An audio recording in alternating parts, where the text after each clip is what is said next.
JRPGs seem to have a reputation for being just a bit on the easy side. If things get hard, just spend a few minutes leveling up and you'll be fine, right? Well, not in these games. Here, I'll be presenting the top 10 hardest JRPGs ever made.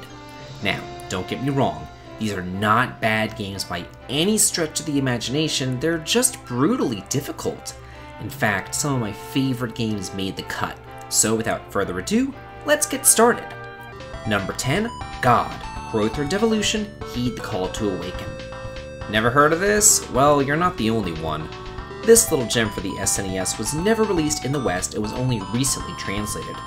God is a charming game heavily influenced by Earthbound, however, the difficulty is off the charts. Random enemies commonly take off a fourth of your HP with one hit, and bosses have HP in the tens of thousands at a point when you're pretty much only in the mid-hundreds. That's just the tip of the iceberg though. If you die in battle, that's it. You're screwed, because you can't revive in battle. Granted, this is a bug with the ROM, but this is compounded by the fact that you don't get a multi-target healing spell until about 90% of the way through the game. Let's not forget about some very convoluted ways to continue the story, such as removing all of your equipment to find El Dorado, or answering questions in a very specific way to avoid locking your game in Los Angeles.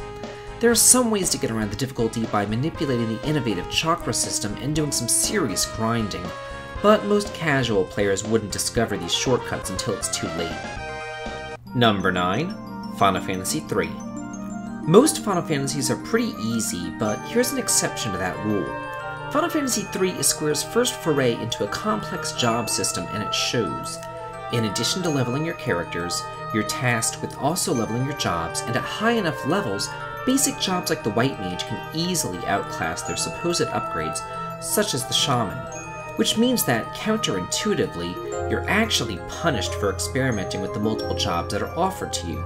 So, in order for the game to actually have some semblance of a normal difficulty, you basically have to choose your job classes at the beginning and never really change them. However, the game punishes you for doing that too, as there are many areas where you need to change to a particular job in order to succeed, such as going through a dungeon in the mini-state, or killing a boss as all Dragoons. To make matters worse, dungeons are exceedingly long with no save points to speak of, so if you get stuck with a particularly hard boss or battle at the end, get ready to redo hours of progress. Number 8. The Seventh Saga. To be fair, this game wasn't always so difficult. Released as Elnard in Japan, it was fairly balanced. Only when it was translated to English did it become the poster child for difficult JRPGs. You see, upon translation, Enix decided that Elnard wasn't hard enough. So not only did they buff many enemies, but at the same time they nerfed all the main characters too. This wouldn't be so bad in any normal JRPG, you would just have to level up more. But there's a mechanic in this game that punishes you for that too. Sprinkled throughout the game are apprentice battles, most of which you can avoid, but one in particular you have to fight, and these, on a good day, are excruciatingly hard. But if you're too high of a level, they can be nigh on impossible. You see, Enix kept the higher stat growths for the enemy apprentices, but not for you. So the higher level that you are, the harder they are, since they level up with you. Compound all this with split experience among partners and partner betrayal, and you're actually statistically better off going on this adventure alone. Add on an ungodly encounter rate, and you've got the recipe for one of the hardest RPGs ever made. Number 7. Crystallis. Another excellent game that is marred only by difficulty, but not so much in the traditional sense, but more so in the oh my guide sense. In a time before strategy guides and the internet, making your way through the game with the obtuse clues given was quite the undertaking. Enter the wrong screen without a particular item equipped, instant death. Don't use telepathy on the right person at the right time? Well, you're locked out. Not at the right level when you're facing a boss? You can't even touch them. Prepare for game over. What about casting Paralyze, not once but twice, on a random NPC in town who's standing still? Like, come on, really? I'm not kidding, and I'm just scratching the surface.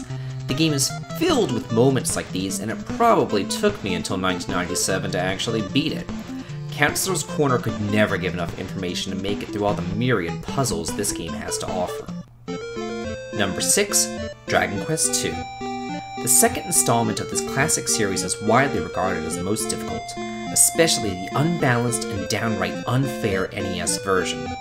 You take on the role of the descendants of Erdrick, but you're the only competent ancestor. Your cousins consist of a gimped paladin whose physical attacks leave a lot to be desired, and a princess whose leveling is bugged so she's half as strong as she's supposed to be. Later on, you gain access to a ship, which makes the rest of the game completely open world, but you have no guidance on where to go, and if you don't explore the right places in the right order, you're going to be slaughtered by endgame enemies. Speaking of no guidance, your objective is to collect 5 crests scattered throughout the world, but even with all the NPCs in the game, no one tells you where any of these are, and 2 of them are just randomly found when you search on the ground. The dungeons are horrific mazes complete with hidden pitfalls, infinite loops, and monsters who cause instant death. Later remakes fixed a lot of these issues, but unless you're feeling particularly machoistic, steer clear of the NES version. Number 5, Black Seagull Blade of the Exiled. This is another one of my favorites that really doesn't get the respect that it deserves, and I believe that this boils down to 2 reasons. 1, the insane encounter rate, and 2, the unforgivable glitches that make playing this just plain unfair and annoying. The encounter rate is worse than RPGs in the NES era, with battles literally every 5 steps. To its credit, battles are quick though, but with mazy dungeons and no mini-mats to help guide you, get ready for a pretty frustrating time. To make matters worse, early on you're cursed, so you'll begin each battle afflicted with a random status ailment, which gets very obnoxious very fast. Get ready to throw the game across the room when you finally finish a dungeon, only to have the game freeze on you when you enter the world map. Yeah, a few more weeks of playtesting would have done this game a world of good. Those 2 issues aside though, this game is a hidden gem that pays homage to Chrono Trigger and other SNES classics. Number 4, Beyond the Beyond. This game gets a bad rap, which I really don't think that it deserves. It's just your traditional RPG on a system where players are more used to games of the Final Fantasy speed. That being said though, it does deserve its reputation as one of the hardest games on the PS1. Early on, your one strong fighter is promptly cursed to be next to useless for half the game, so you're pretty much stuck with a party of mages for quite some time. Dungeons require multiple trips through to get all the treasures and ensure survival because there are no save points, no tents, and limited inventory space. When you gain levels, you never feel all that much stronger because of the life point or LP system. When you die, which is pretty often, you revive after a few turns at the cost of a few of your LP. However, whenever you run out of your LP, you're permanently dead. Now, there's nothing to actually heal your LP, and your HP is artificially lower because of the existence of LP, so you're constantly healing your piddly HP in an effort to just get by. It's as if Camelot designed the game around death, because in any given battle, you could have half your party in some sort of death limbo from just the random battles. Number 3, Arcrise Fantasia. I love this game. It's actually my favorite on the Wii. I can say so many good things about it, but the almost unfair challenge involved in the boss fights, that's one thing that I can do without. Every single boss, even the very first one, is a test, one where you pass only with copious amounts of trial and error, and for the uninitiated, that means game overs. Lots of them. The only way to make it through is with strategy. Grinding will not help you here. Remember those move and defend commands that other games have? I know it's shocking, but you actually have to use them here. Also, you'll spend hours customizing your team's weapons and magics to formulate the perfect strategy to take them down. These regular bosses are nothing compared to the party of optional super bosses peppered throughout the game. Beat them, and you'll gain access to powerful progress which increase your stats. Lose, and you miss out on them forever. If you haven't played or heard of this game, please do yourself a favor and give it a shot. It's one of the best RPGs the Wii has to offer. Number 2, Ys 3, Wanderers from Ys. Well, now we've jumped from the merely difficult to the downright impossible with this one.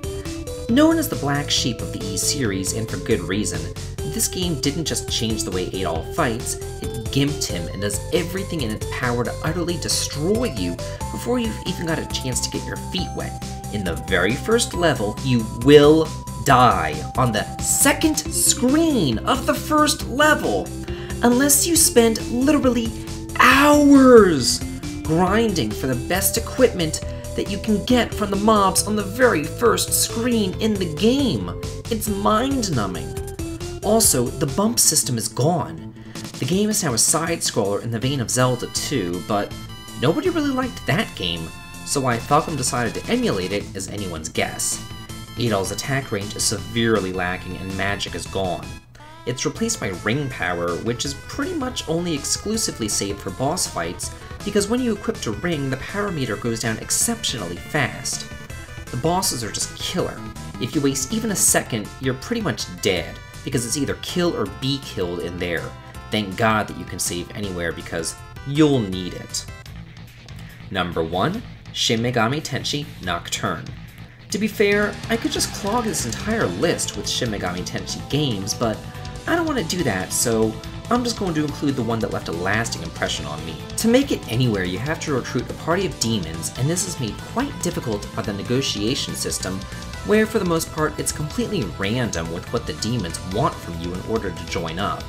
Then, to keep up with the brutal fights, you're going to have to fuse your demons together. And while this aspect is fun, you can get royally screwed if you don't have the right skill sets when it comes down to the boss fights. Bosses, as you can imagine, are just insanely hard. Get ready for the first boss in the game to just wipe the floor with you. If you don't take advantage of buffs, debuffs, and exploiting weaknesses, you're toast.